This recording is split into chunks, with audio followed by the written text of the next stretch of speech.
Hey everybody, hello. Thanks for being here. First off, I just want to thank everyone at the Chicago Humanities Festival. Oh, thank you.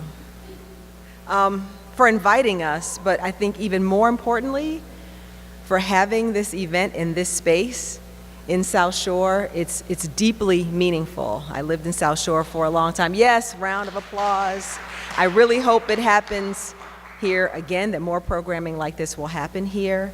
And as I'm sure all of you know, I mean, this is a neighborhood that is at this very moment in the throes of a lot of very spirited conversation about the history of South Shore and the future of South Shore, with the Obama Library coming and possibly this golf course project. We're in a space that was a very contested space. This building, right? It was a private country club. The Park District acquired it, and it really took community activism to turn it into the public institution that does so much for the community now, through the arts in particular. So it just means a lot to be standing here, not at a wedding, but to talk about the Southside Home Movie Project. Uh-oh, I pressed something and now I don't know what I pressed the wrong thing. How do I go back to the beginning of our, there we go, okay. So, the Southside Home Movie Project, I founded it in 2005, and what we're hoping to do is to build an alternative visual archive of this city. We have many different facets of the project. Our goal is not just to collect these materials and make sure they stay safe in a vault, but to figure out ways to share them with the donor families, because many times when people have these small gauge 8mm or Super 8mm films, if they even know what they are in their basements or their attics, they don't have the projectors anymore, or no one in the family knows how to run them, so they haven't seen this material in a long time. It's extremely important to us that we restore these materials to the families and then also to share them with broader publics. We've been working with an incredibly passionate group of donors. Where's Linda? One of our donors is here. Well, a couple of our donors are in the building. What, Susan here? Sorry, I can't see everybody. And what we attempt to do is make it possible for scholars, for students, for artists to use this material. So we're in an active building of our archive. For a long time, we screened the films, we weren't collecting them. Now we're actually building the collections. We keep them in the University of Chicago's film vaults.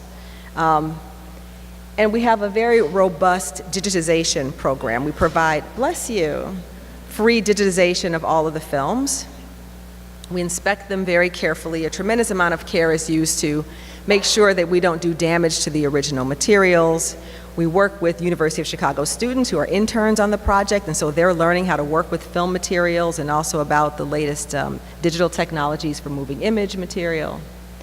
We also conduct oral histories with all of the families, because the films in themselves we think are interesting, but sometimes, pretty much all the time, we can't identify many of the details in the films. And so we spend time with each set of donors to gather more information about where people lived, their family histories. There's a tremendous history of migration from the South, for example, that becomes so important in understanding the family dynamics and the lifestyles that people lived in Chicago that we see in this footage.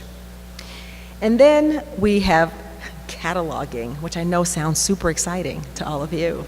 It's incredibly exciting to us because the question of how to catalog home movies is actually one that we hope we're doing some innovative work around. Home movies contain all kinds of very fine-grained details, and so our catalog doesn't just enable you, when you go to our digital archive, to look up the location of the footage or the year or what a particular event is, say Bud Billiken Parade. You can also search trees or double exposures, or what's some more, Candace, some weird ones we have in the, yeah. I don't know, we've fashion. Fashion, yeah, sports. That's not weird. But cooking. Oh, pets. Pets. Multiple categories of animal. Yes. Goat, for example.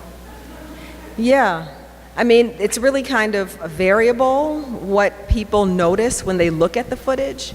And it's incredibly important from our perspective that we don't decide by ourselves as the kind of, organizers of this project what the catalog term should be.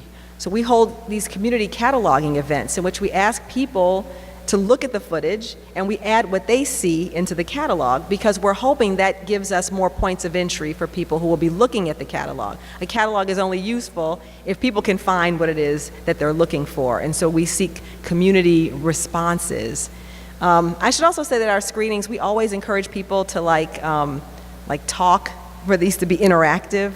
These are silent films, and they're also, homey. They're home movies. And very often at some of these events, people recognize places and people that we have not identified yet. So if you feel moved to say something, we'll write down what you say, just so you know. Okay. Oh, was that the last slide? I guess so. All right, so you have been looking at a compilation of footage over the, since this program started tonight, that really gives a sense of the range of neighborhoods and activities of families on the south side of Chicago. As you saw, the archive ranges from material from the 1920s, a few things to the 1970s, which is sort of the arc of time in which these small gauge films were, were being produced and supported in terms of developing them. One of the most important collections, the largest collection that we have, is from Jean and Robert Patton, and you're seeing one of their Christmas celebrations here. Jean Patton was a teacher. She worked at McDade Elementary School. Robert Patton was a very high-ranking officer in the Illinois State Police Department. And they traveled all over the world. They owned a home in Chatham, and they moved in just at a moment when it was possible for black families to move into Chatham. So you see this, they were understood to be blockbusters, because as black families moved in, white families left. Their films are a remarkable documentation of some of these very intimate moments. They demonstrate one thing that I think a lot of people value in these films, especially the films that we have of African American families. This rendering of black middle class lifestyles, right? I mean, for the most part, these home movies, before video cassettes, and certainly before we all could make movies with our phones, the capacity to make home movies on film, this was a middle class pastime. You had a nice house and you had nice kids, or at least you made them look nice when you were shooting them. You made them smile, and you gave them great presents for Christmas, and they graduate. And so having this technology of recording this through home movies was another sort of part of the material culture of middle class life that was documenting itself.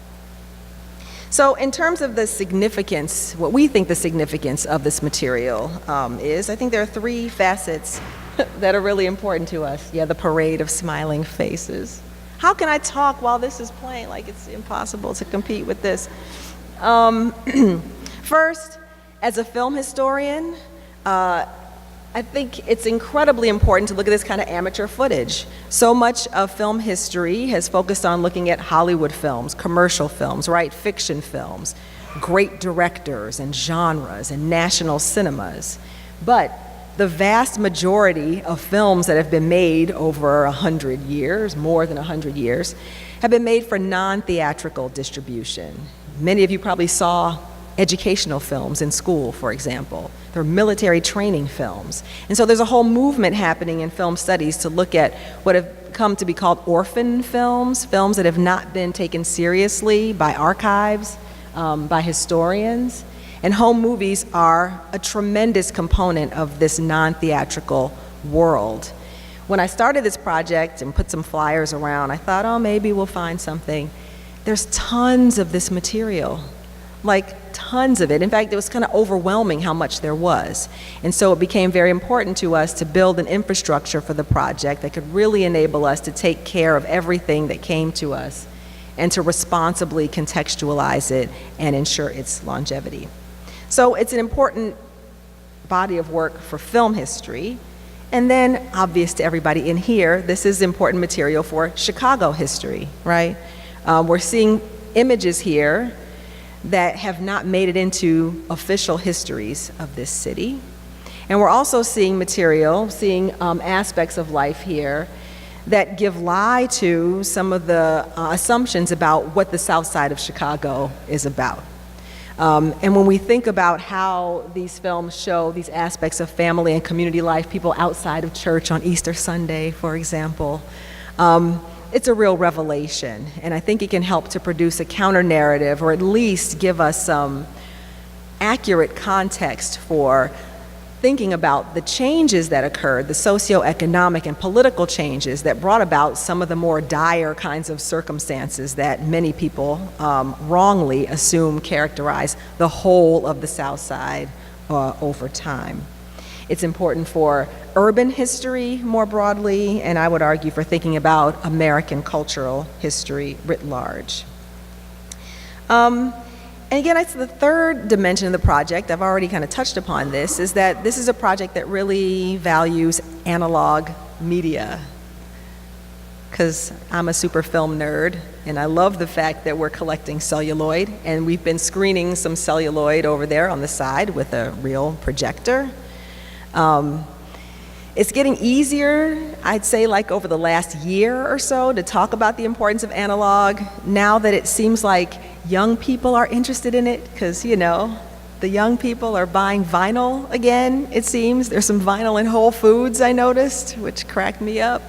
From what I understand from many of my friends who teach filmmaking and photography, more and more young filmmakers want to, like, shoot negatives, right, and think about that the material differences, the aesthetic differences, the warmth that they see, or the kind of play of light that they think is possible to capture in these older media. I was recently at a meeting with the guy who is over all of the film celluloid production at Kodak, and he insists that their sales have been going up and up and up, and that film school students are really turning to film more and more to try to create a new old look that will distinguish their work from the majority of things that are being shot with digital technologies.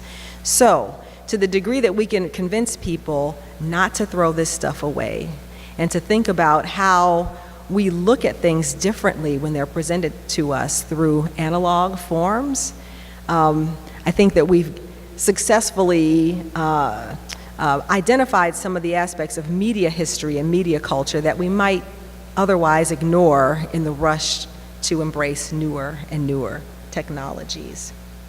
Okay, so I want to show you some footage from the Patton collection that was really striking to us. As I mentioned, the Patton collection, this is just some members of the Patton family there, consists of a lot of footage of their family life in Chatham, their travels around the world.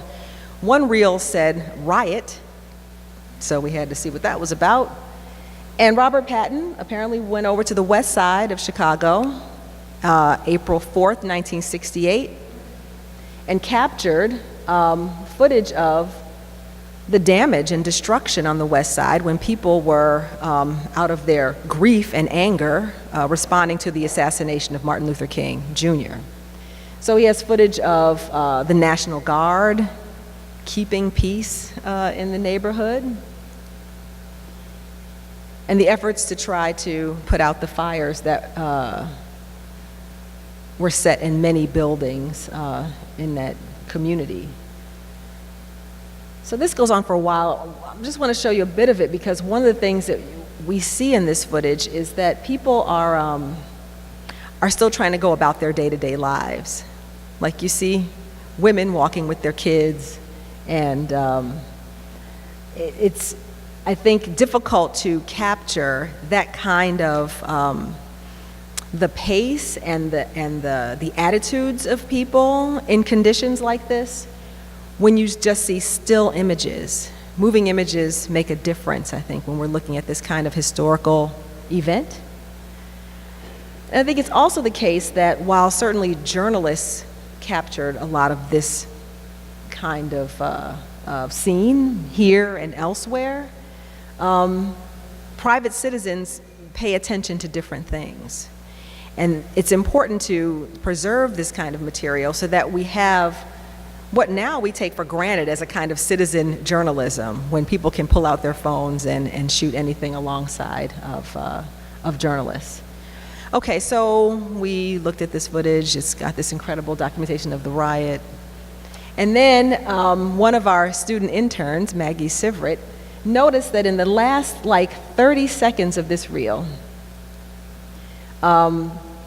Robert Patton goes from the west side of Chicago to the south side of Chicago and shoots the Wall of Respect, which is a mural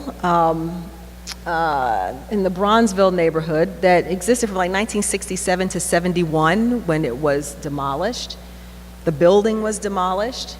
This is a landmark mural project. In fact, there's an extraordinary book that was published last year that documents the group of artists led by William Walker, who made dozens of murals across Chicago in the years after this.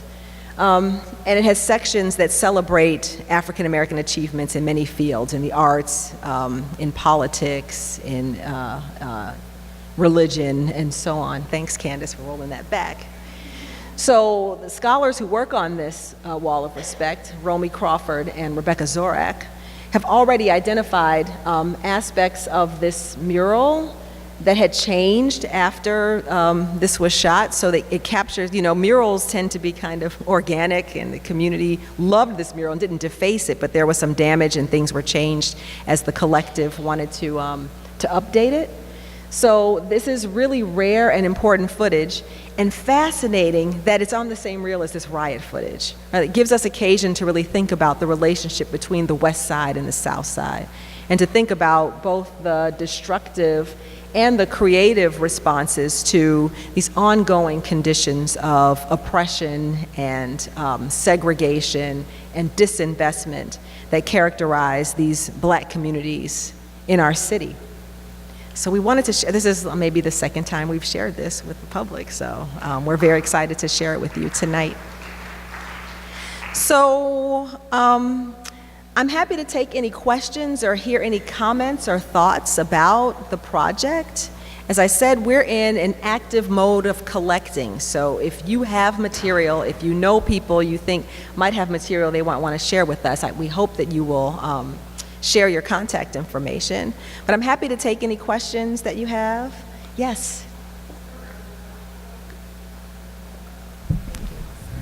So if you have several movies from the same year, but different neighborhoods, have you ever put together, showing them from the Englewood, Hyde Park, West Side, collected them together? Do you ever do that kind of screening? No, that's a great idea. We haven't done that. I think a lot of our screenings have been kind of thematically focused, but I think to take a particular year would be a very interesting thing to do. And it's what you're describing is not dissimilar to folded map in the sense that you're sort of creating these parallels across communities that would help us. One thing we have seen in our screenings when we invite people who come from different neighborhoods is that they're often amazed at how similar their lifestyles are, but they never would have known that because of all the prohibitions against, interacting with each other. But that's a great suggestion. And even to think about doing that in kind of anniversary years or that kind of thing would be fantastic. Thank you. Yeah. Yeah, hey, Julie.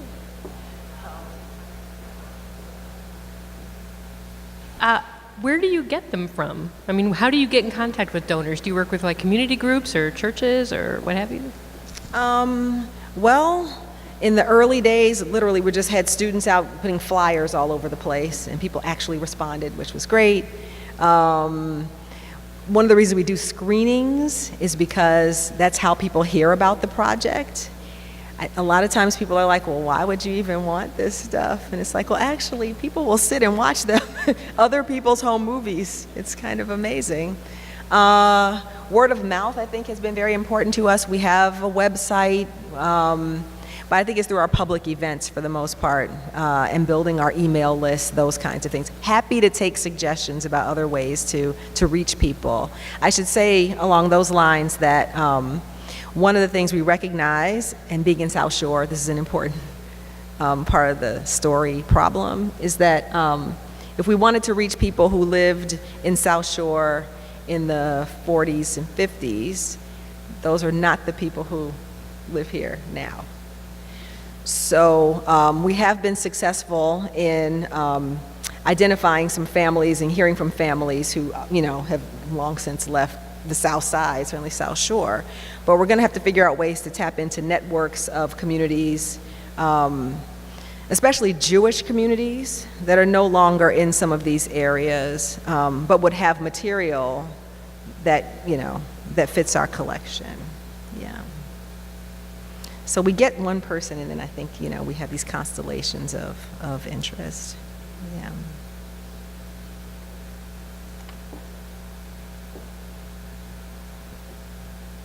Have you had a favorite film or a favorite moment from one of the films that you've collected that you could maybe tell us about that we maybe saw in the reel?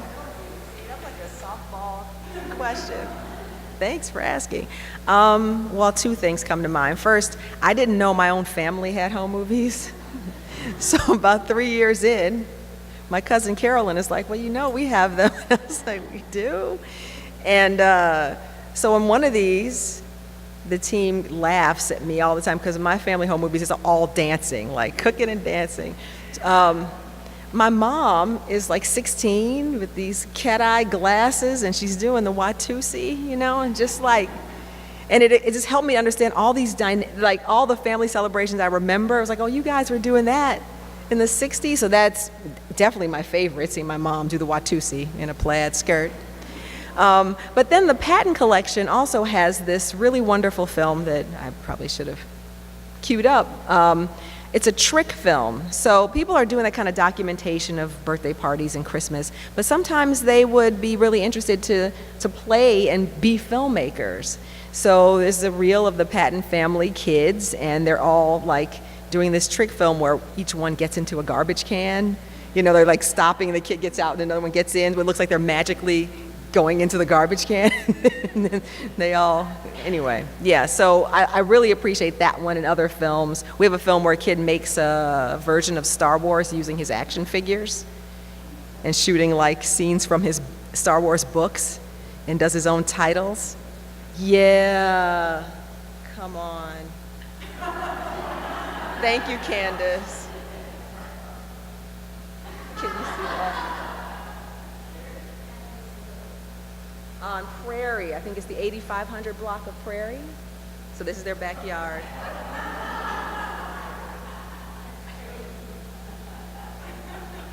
It gets better.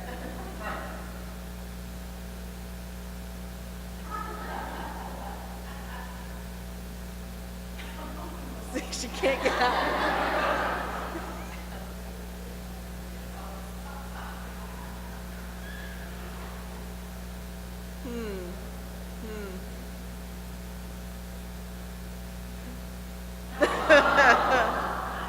Yeah, that's really good.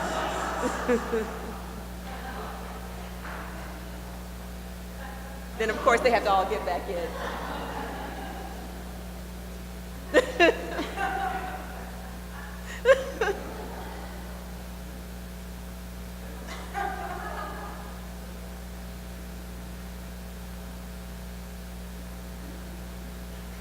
They do a good job.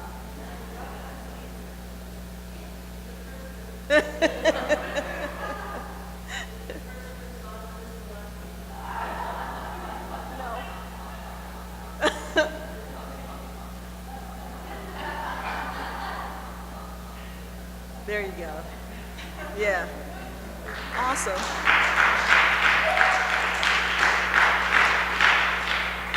Any other questions, thoughts, suggestions? Yes. Uh-oh.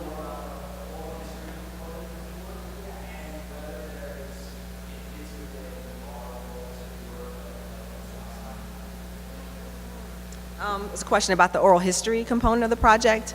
No, we haven't really, we should probably try to connect it to other oral history projects. I think because we are trying to first get big general context, and then we drill down so carefully into, in some instances, we ask them to narrate the footage so that we show it while we're interviewing them, and they give us some feedback, or they describe what's happening, which is what we often do we invite families to come and narrate the footage at our live events. But no, I mean, I hesitate to say that it's not formal, because it is formal, but yeah, I would be curious to try to figure out some ways to connect it to other kinds of oral history projects that are happening. Yeah. Oh. About cell phone videos, and that seems so easy to take video today for us. I wonder if you could talk about how complicated it was for families to actually take these videos, like how much work was put into it, and how were they able to preserve it for so long? Great question. So I don't know that it was complicated. I mean, one of the things that Kodak in particular was working very hard to do was to teach people how easy it was to make the film so they could sell the cameras. So home movies are shot on, the reel was the negative. So you're shooting the negative, right? And then you would get back the actual thing that you shot in your camera developed. So it's one of a kind. These are all individual. And the reels are short in length, which I think is another really important difference between these home movies and what people can do now. If you think about even when videotape came into play, the camcorder, you could shoot a 2-hour, 4-hour, 6-hour video, and people could do things over and over again. You could actually record over it. You couldn't do that with these films. So I guess what I'm hearing in your question about like the difficulty, kind of more of it has to do with how much kind of pre-planning in a way, or I shouldn't say that. It's more like people were aware of the fact that what you shot is what you get. You couldn't change that. And so, the kids had to smile or do what they were going to do, like right then and there. You couldn't see the result right away either. So I don't know if people experience that as like an inconvenience necessarily, just like when we were shooting pictures and, then took them to Walgreens and then got them back in 5 days with the prints or whatever. It was just a different kind of relationship to it. But certainly people who had these cameras, first of all, had the kind of like instruction that the camera manufacturers were giving and how to shoot these films and feel successful at it. And then many times the people in the families who shot these films it was like the person who understood themselves to be like the tinkerer person or the techie person or the family documentary person. And so honing their skills and how to shoot this stuff and get it developed and all that. They felt very proud of the fact that they knew how to do that thing. It was like the uncle who did that was the person who did it. See, everybody loves watching toddlers, no matter what family they're in. Oh, yes.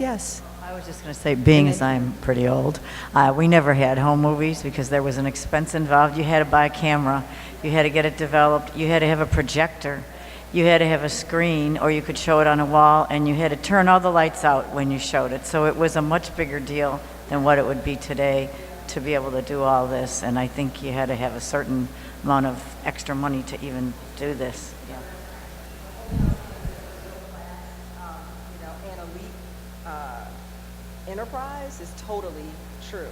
But then it's like people are shooting in the home and then showing the work in the basement of the home where the film was being shown. There's this really fascinating kind of self-perpetuating class performance taking place that was not accessible to everyone. And one thing I should say too is that, in the late 80s, early 90s, what you see among the emerging like feminist filmmakers is that they were using a lot of home movie footage, always with a narrative like, it looks like we're a happy family, but really, Dad was an alcoholic and my mom was, so they would use that material to kind of take apart exactly this performance of happiness and sort of middle class lifestyle that these films are invested in. Yeah.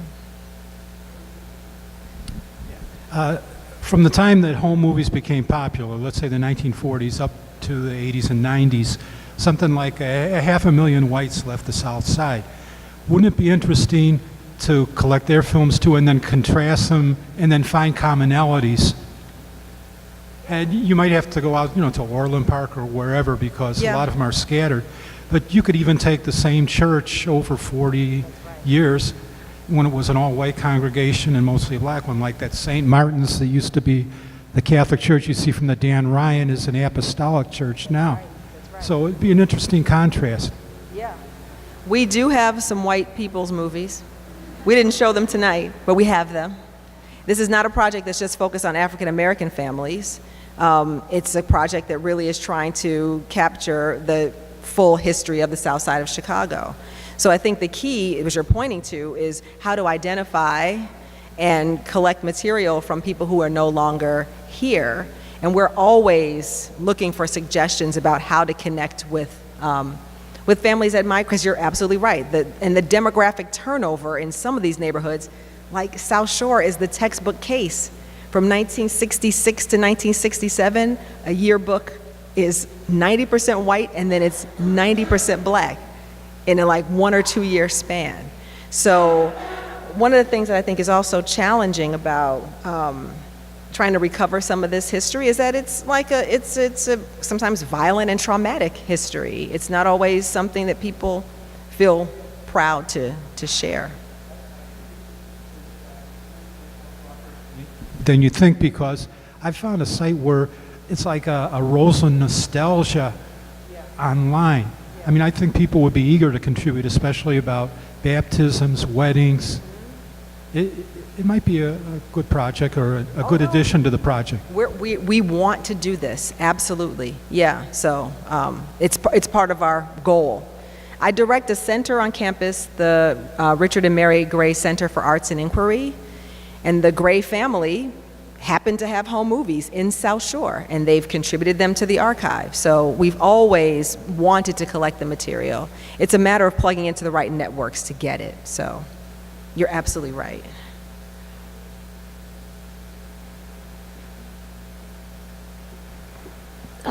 Recently, I was at the Art Institute and their photography galleries, and where they showed some film clips, home movies. Do you collaborate with them? I mean, because in that exhibition, I saw The Wall that we saw tonight. I also recall, images of the '68 riots in Chicago, and you have different kinds of images from April '68 instead of the election, the conventions, yes. But, I just wondered what kind of archive the Art Institute has and if you are collaborating. I think they should have come to us. No, we didn't have any contact with them, but you're right, there are really important affinities here, so we should reach out to them. Because there may be some further collaboration that's possible.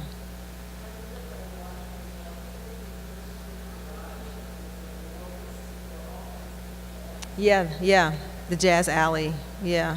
It's amazing. But no, we had not talked to them, and we should. It's another great suggestion, yeah. Allison. Hi, Jackie. Thank you so much. This has been really fascinating. You were talking about how in the movies that there's this kind of class performance going on, and earlier you were saying that the movies are important because they're kind of a different representation of the South Side. I just wondered if you could talk about home movies as an important mode of self-representation or identity, and how you think about them in that way. There you go. That answer, asked and answered right there. Oh my God. We have zombie footage, apparently. Yeah, I think it's a really complicated aspect of this material. I don't mean to sound glib or dismissive when I say that there's a class performance going on. And yet, I think that there are these really important nuances of performing a middle class Candace, you got to turn this off. We got to find, there we go. 'Cause I don't know, maybe that was apt, I don't know. So we had a group of teenagers working on the project a few summers ago, and they just could not stop talking about how transformative these images were for them of seeing black people living well, just like having things and loving each other, like you saw with much of this Patton footage. For them, it was not at all like alienating or ironic to look at people opening up a bunch of Christmas presents and nice clothes and nice cars and all that stuff. So obviously the political stakes for marginalized groups to demonstrate that they had the capacity to be educated and gainfully employed and have disposable income, showing all that in their films and playing that to themselves, performing it and playing it back to themselves over and over and over again was a way of creating new identities for themselves, right? Like it was not just like a reflection or a documentation of what they had become, but it was kind of like part of inhabiting this, of convincing yourself that you're a worthy human being, right? Like it's profound. So I think in that sense, having a backyard, right? Like just having a camera means something. And this is not to say that these things don't mean something to white people too, people who may have passed wealth on across many generations, but it's certainly the case with the African American material that there's not that same expectation that a middle-class lifestyle will be inherited or could be passed on. And watching and playing these films and having your kids perform in them was part of it was an aspirational act as well. So I think a lot about how it is that these films are important, as I've been saying, not just as documentation, but also like they are performative in their own right. And I would like to think that when we show them, I mean, it's great that so many people are amazed and happy to see middle-class black people. There are millions and millions of us.